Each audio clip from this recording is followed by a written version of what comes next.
Robbie.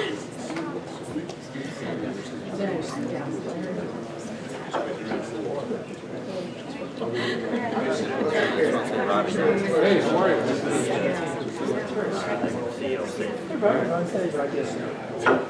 Get a lot of your emails. Oh, I haven't like forwarded. No. I'm having dinner with him. Oh, good. So That's the only thing you get.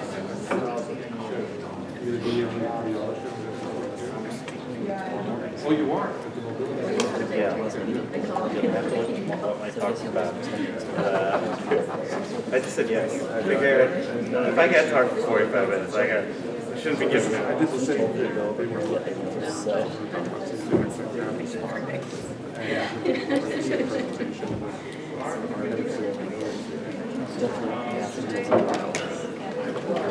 I'm headed to airport meeting with like 3 different people.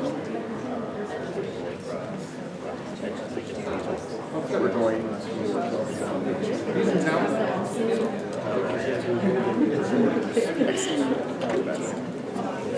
Good.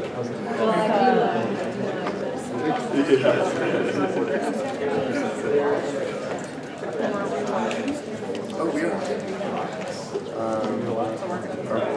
Sort of recording one.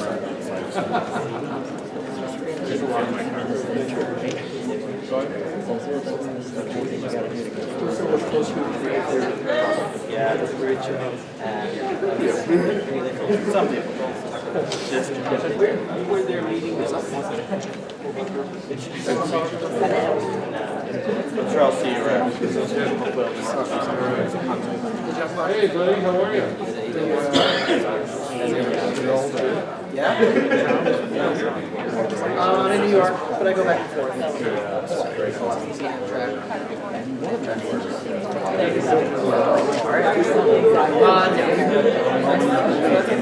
Which one where?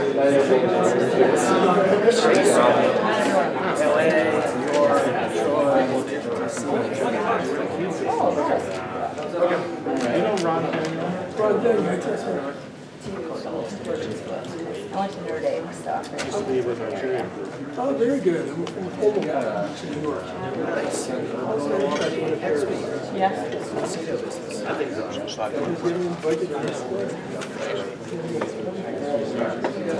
Anything warm up? Bridge. I didn't even have to stop.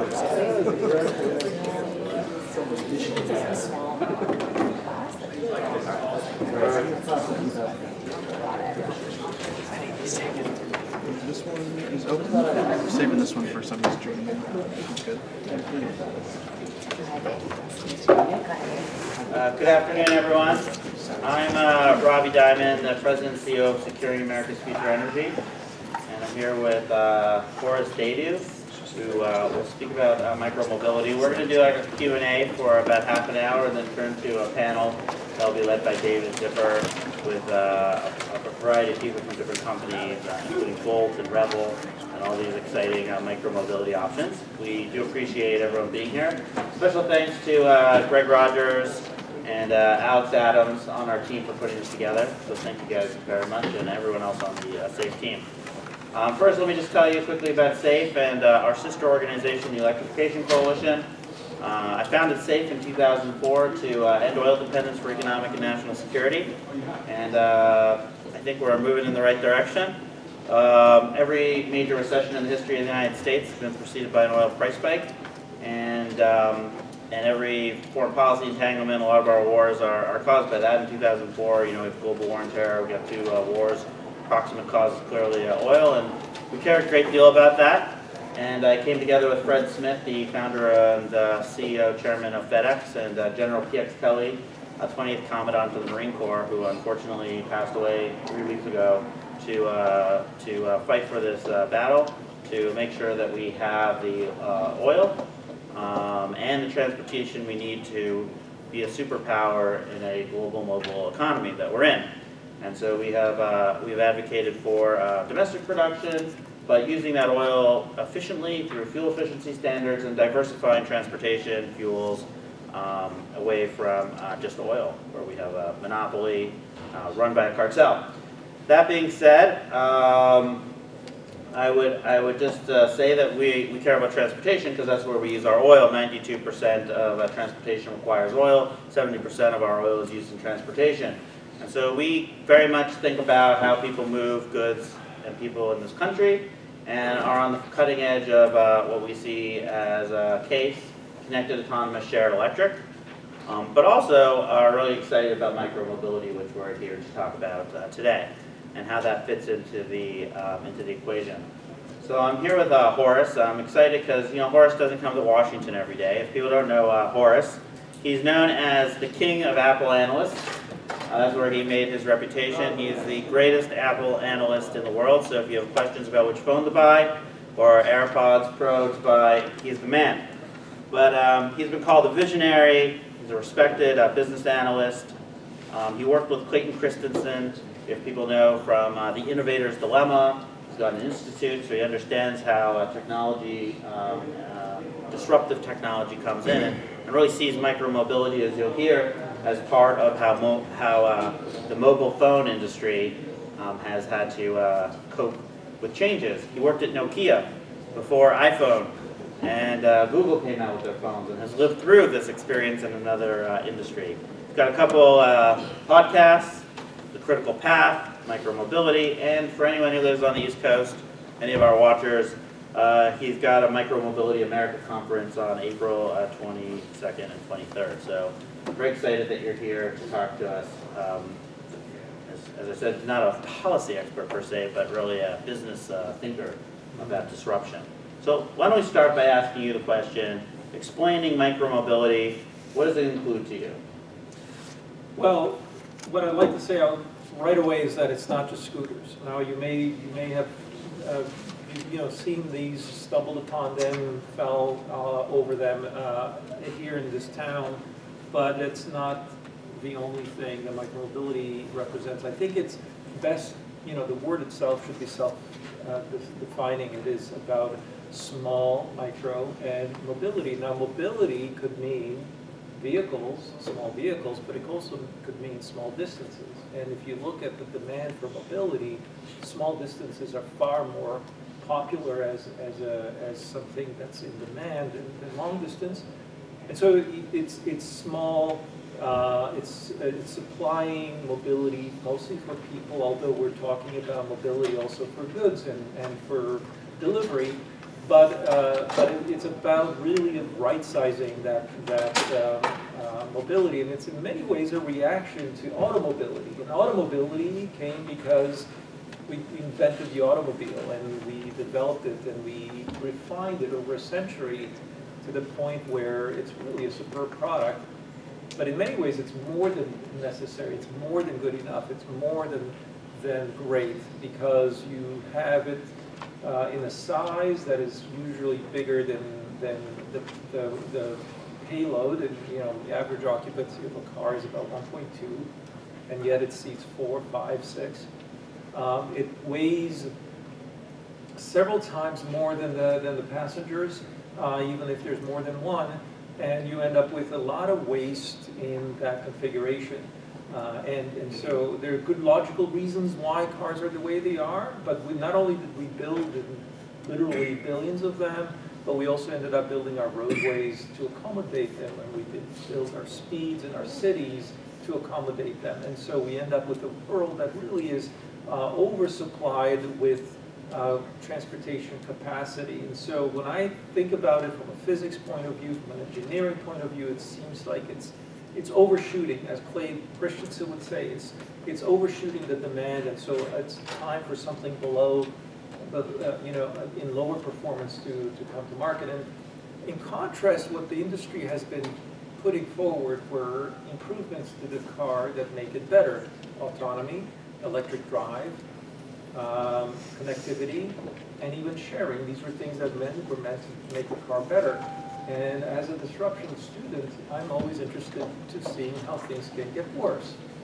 Because the low end is where a better solution often emerges.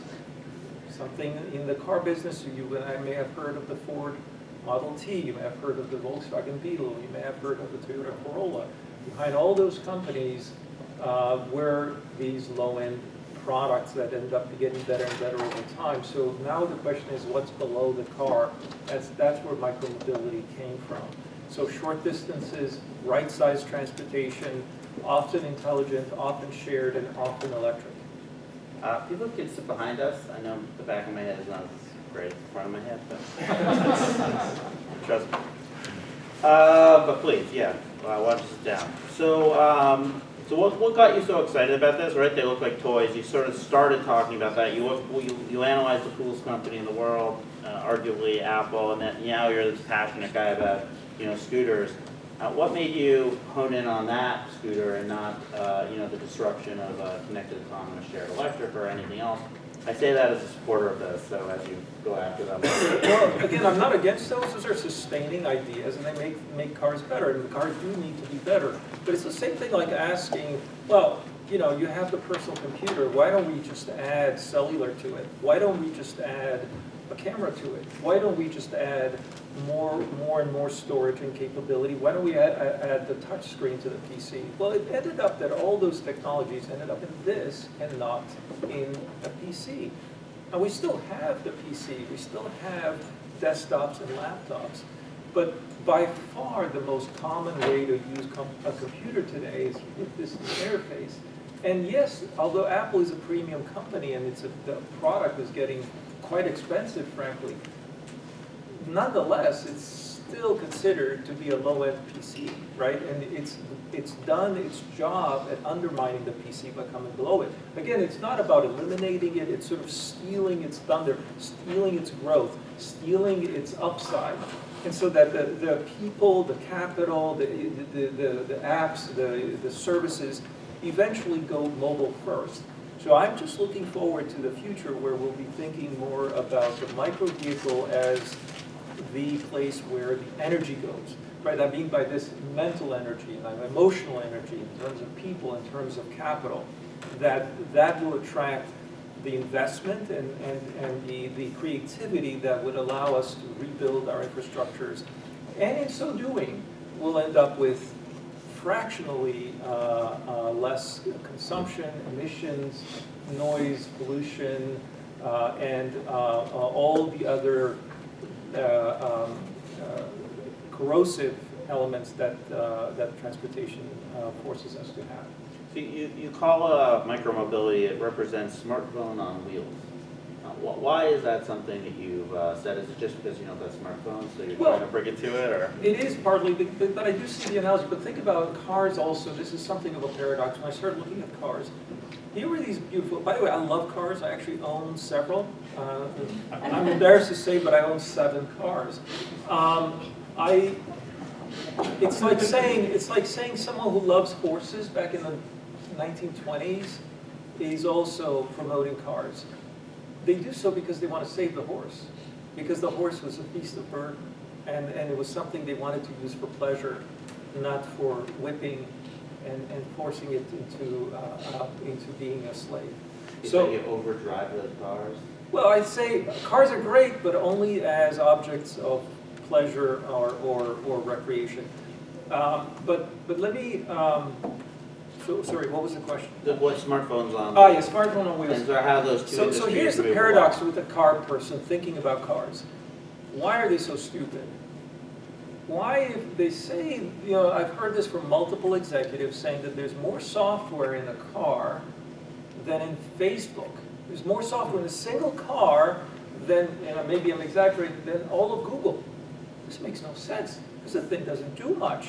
Not only that, but it's really not all that clever. It's just, where are my apps? How does it update over the air? Well, Tesla began doing this, but look how long it's taken. Tesla, by the way, is 15 years old, at least, as a company. So they're taking a long time. So one of the problems also, and another analogy is like, think about how long it took for them to take a cassette player out of the car. How long did the CD stay in the car, right? I think it was 2015 that Toyota shipped its last car with a cassette player. 2015. The Tesla today has an ARM processor in it that probably was designed for a phone 8 years ago. So why are cars so dumb?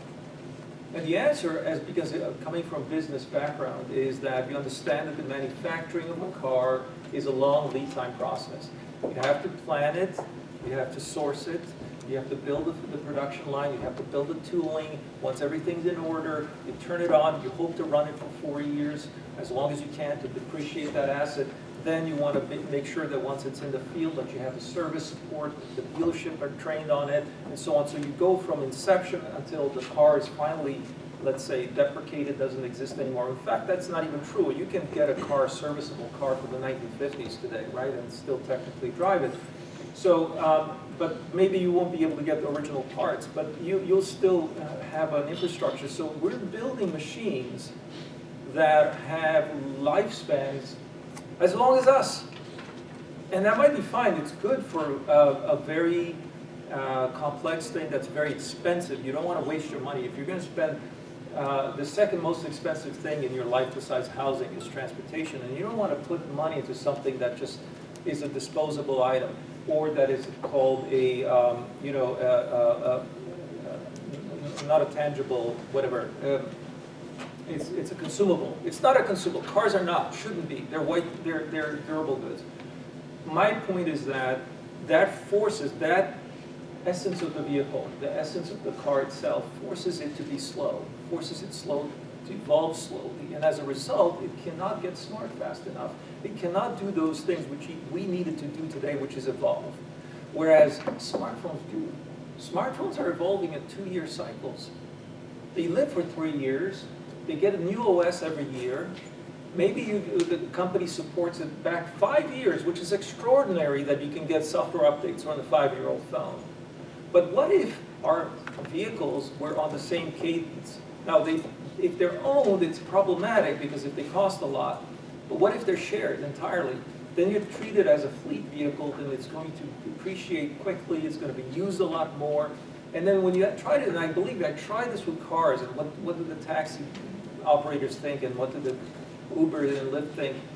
And it's still not coming together. The economics don't work, but for phones and for scooters or micro vehicles, it certainly does work, and that's what we're going to see. We're going to see not just a rapid evolution, but we're going to see an explosion of species, an explosion of new form factors, an explosion of new ideas in this space, which will essentially attract all that capital and all that innovation. And that's why I think the tail wags the dog.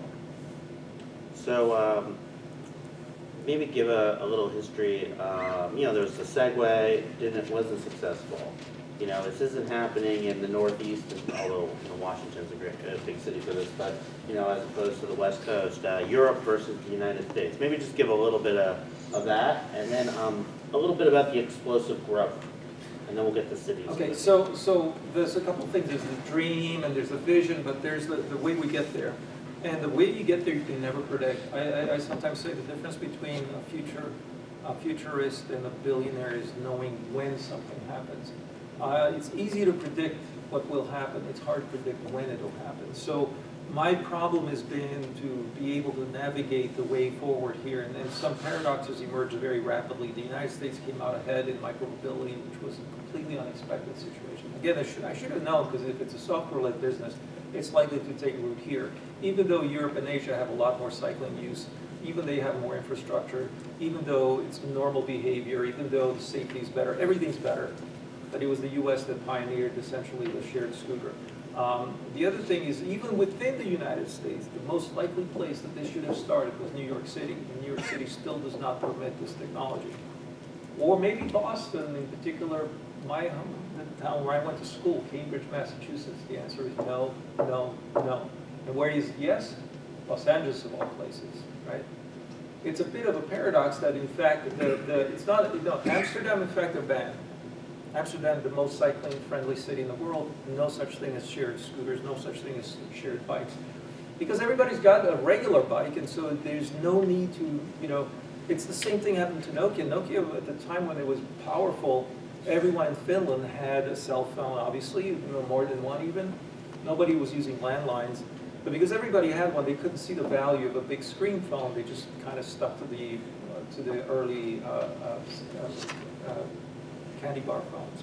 So So there's a couple of paradoxes that sort of really confuse you when even though you see the future, you don't know how you're going to get there. So now that we've gone a few steps forward, it's a challenge to still even think a few steps ahead. What I think will happen, and there's something called the Gartner hype curve. The Gartner hype curve says that when new technology is introduced, that there's a lot of enthusiasm, and then sort of a big disillusionment happens, and then there's a slow rise again to a plateau productivity, it's called. And this is in contrast to the overall adoption, which is an S curve. So this thing seems to be wobbling while everybody else is just slowly taking it up. And that's where I think we are now, is potentially entering the trough of disillusionment. We see the pendulum swing from extreme enthusiasm to extreme pessimism. We see regulation going from laissez-faire to ban everything. But that's because the response of society to a technology is faster than the response of the people who actually use it. While we see demand growing and we see satisfaction from users, we'll see a lot of companies fail. And this is somewhat tragic, but in fact it happens over and over again. We've seen it with the car business as well. Back 120 years ago when the first cars were coming out, there were 3,000 car companies. We ended up with 3 in 20 years. So it's not unusual that we'll see the hundreds of startups, or the dot-com era when we had thousands of companies doing e-commerce and communication software, and now we ended up with just a handful. But those that didn't, we did end up with are the largest in the world, and the most valuable businesses ever made. So a couple of statistics. Last year, or in 2018, 84 million trips were micromobility in the United States. That was double the year before. The average micromobility trip was 1.2. The way people drive, people don't drive. They drive the median of just 5 miles. So the great, opportunity here. For us, I think about this idea of when you think about electrification, right? Electrification could happen there. Also, goods delivery and these bots, which I think people haven't really thought about up here enough. Right, if you look at what Amazon wants to do or FedEx wants to do, just this massive opportunity. So maybe give something on that curve and the key thing is that what micromobility was not an invention. It wasn't somebody in the laboratory said eureka. All of that happened was 5-6 components got put together and assembled in a way that hadn't happened before. And what are these components? One is the cell phone, because that's how you order the product. That's how you summon it. That had to be everywhere, and it had to be cheap. It had to have maps on it. It had to have GPS on it. 2, GPS itself had to be ubiquitous, and you'd be able to get a chip embedded in your vehicle for pennies per unit. Then you had to have lithium-ion batteries, which were invented in the 1990s. And finally, they got cheap enough to be included in these vehicles in small enough quantities that would make them useful, but cheap enough to make them cheap for essentially a vehicle that lasts only a few weeks. We ended up with electric motors that also sort of got smaller and more ruggedized. With technologies like drones are really tiny motors in there, high power density, power to weight ratios, all these other wonderful things, but they were not invented by any one company. The R&D dollar was zero. This doesn't require the grants from the government. It didn't require anything except a couple of people figuring out that this works. And then the money started flooding in once you proved the unit economics. But in contrast, the automotive industry spending $250 billion to develop the technologies it needs. A lot of that is pure R&D without a real vision for payoff, especially in autonomy, where we don't even know how to monetize it. Let's this solve the problem. This is a classic disruption when you have something that is essentially assembled from off-the-shelf components, something that it actually requires more innovation on the business model than on the technology side. And so it's able to scale very, very rapidly. And by the way, a lot of those things were assembled in different ways. Like you mentioned the Segway, and you mentioned, or maybe didn't, but you had the hoverboards, and you had the boosted boards, which were skateboards with motors in them. You had all these wonderful inventions for mobility, mono wheels, and all kinds of crazy contraptions, all of them using some of those parts, but not all of them. They didn't use, for example, the cellular phone to summon it. These were expected to be purchased by the end user. And as a result, it didn't quite crystallize and resonate the way we've seen the latest generation. And by the way, it's very likely that this will pivot yet again and again and again, because what it's solving fundamentally is this idea of small vehicles for small distances. And let's leave the large vehicles for the large distances and higher speeds. So small distances, slow speeds, small payloads. Why have a big vehicle do all the jobs? When you have that, that's a classic bundling situation where you have a product that is expected to do many, many things, but it's suboptimal on a large number of those things. And when something is bundled, it's an opportunity for an entrepreneur to come and unbundle it. So the car that I call the great unbundling is coming, where the car is unbundled. It's a bundle of trips, short trips, medium trips, long trips. It's going to have its short trips carved out. That doesn't mean it ceases to exist. It's still got a big job to do. But it's used less and less and less. It's the same way why we still have a laptop and we still have phones and tablets, because the laptop, you use it for the heavy lifting. It's the truck, the analogy of Steve Jobs. And yet you still use the phone 80 times a day for all kinds of things that you've never thought of using a PC for. Which actually leads me to yet another interesting phenomenon, which is the creation of demand. So what are the chances that these new vehicles are not there just to steal rides from the car, but rather, because of their option value, you're going to actually create demand for trips that didn't exist before. In fact, that's what the car did. When the car was invented, it wasn't that people were substituting, oh, I'm used to taking the train, now I'm going to take the car. No, you had walking and trains. By the way, horses, not that common for transportation, mostly because they were so expensive and you needed to feed them and park them. So most people, especially in cities, either walked or took trams. So when the car came along, it said we are not very short or very long, we're sort of the middle distance. And the middle distance allowed people to finally go to a suburb as a place to live. And so we ended up building and terraforming the entire Earth because this machine created option value. So all I'm saying is now, once it took over everything else, it took over the high and the low end of the spectrum, now it's time to unbundle it. Once again, break it up and then create opportunities at the low end.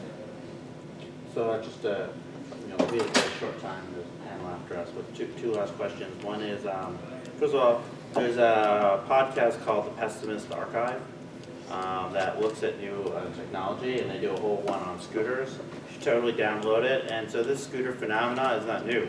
It happened in the early 1900s, and the people who hated scooters hated them then. They hated cars, they hated planes. There was every time a new technology. But when you listen to the articles, you could literally read the Wall Street Journal and some of the articles you've read about these scooters. But I guess my question is, are you surprised at the response that you've seen on the negative side? And then the last question I will come back to in a second is just government. We're all in the federal government that we're here with. Sure. Of course, there's going to be resistance. Again, the Pessimist Archive is great. It's not just because of its commentary on scooters, but pretty much They have a everything. good one on teddy bears. They have Teddy bears change the world. You should just know that now. paperbacks and the way they corrupted our youth. There are always going to be resistance to new things. Phones, people were very, very anxious about what the implications are and still are anxious. But the truth of the matter is that these reactionary responses to something new are not going to determine its fate. Fundamentally, people will judge the value on the basis of, does it make my life better? Does it do the job that I need done in my life? And of course at a reasonable cost and so on. And once that's made available, the adoption keeps rising, and it's just inevitable. But to your point, that there are things that can accelerate and there are things that can decelerate an adoption. Obviously, I think the big obstacle today that everybody's staring in the face is safety considerations for someone on one of these vehicles being either themselves hitting something or being hit by something else.